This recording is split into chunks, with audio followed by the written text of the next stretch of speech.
Hey everyone, today we're going to talk about something that's always there, but we rarely think about it. The invisible safety net that's built around our entire work life. We kind of take it for granted, but how does it actually work? Well, let's dive in.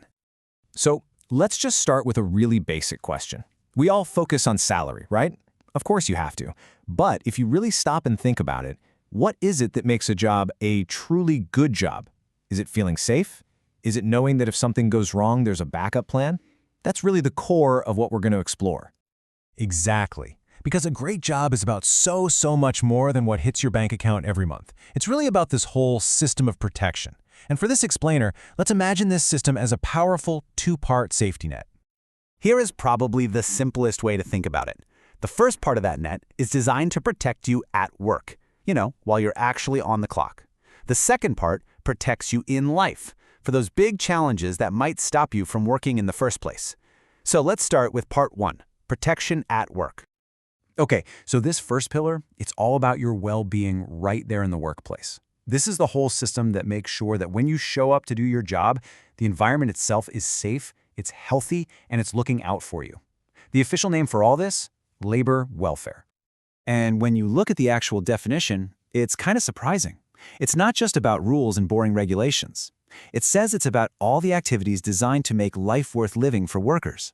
I mean, that's a huge goal. It goes way beyond just the bare minimum for safety. It's about actively improving people's quality of life on the job.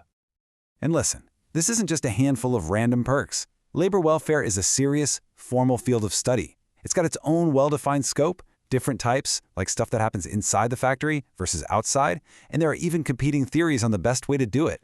And all of it is guided by these core principles to make sure it's actually working. Okay, so that's the theory. But what does labor welfare actually look like on the ground? Day to day. How does it go from being an idea on paper to something real? Well, the absolute bedrock, the starting point for everything is this: making sure the work environment is clean, safe, and healthy. This is your first line of defense. It's about making sure the place you work isn't slowly making you sick. We're talking about everything from good air quality to proper lighting and sanitation. From that foundation, you build a proactive safety framework. And the key word here is proactive. It's not about just reacting when someone gets hurt. It's this constant cycle. First, you identify the risks. Then, you put protocols in place to handle them. You train everyone on those rules. And, this is crucial, if something does happen, you investigate it like crazy to make sure it never happens again. Now, beyond just preventing sudden accidents, labor welfare also has to think long-term. It's designed to protect us from what are known as occupational diseases.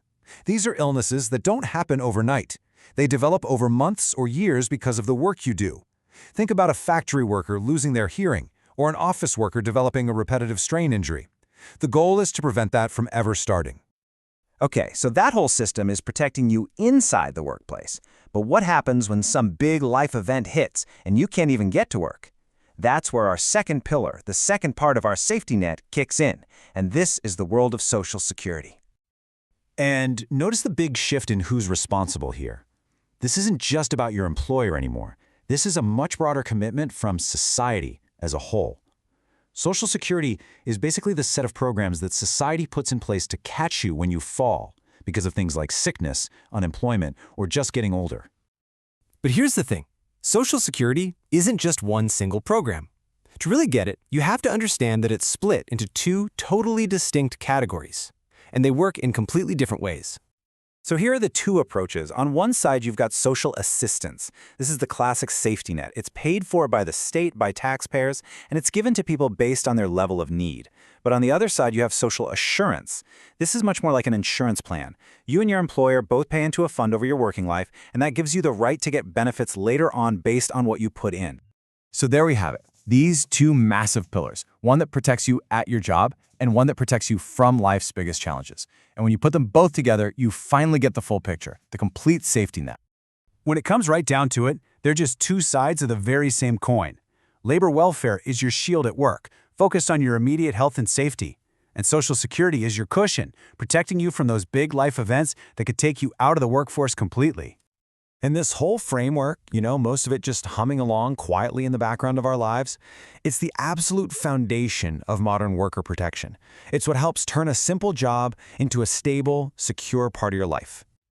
And all of this leaves us with a really critical question, doesn't it? This system, it was built for a very different world of work.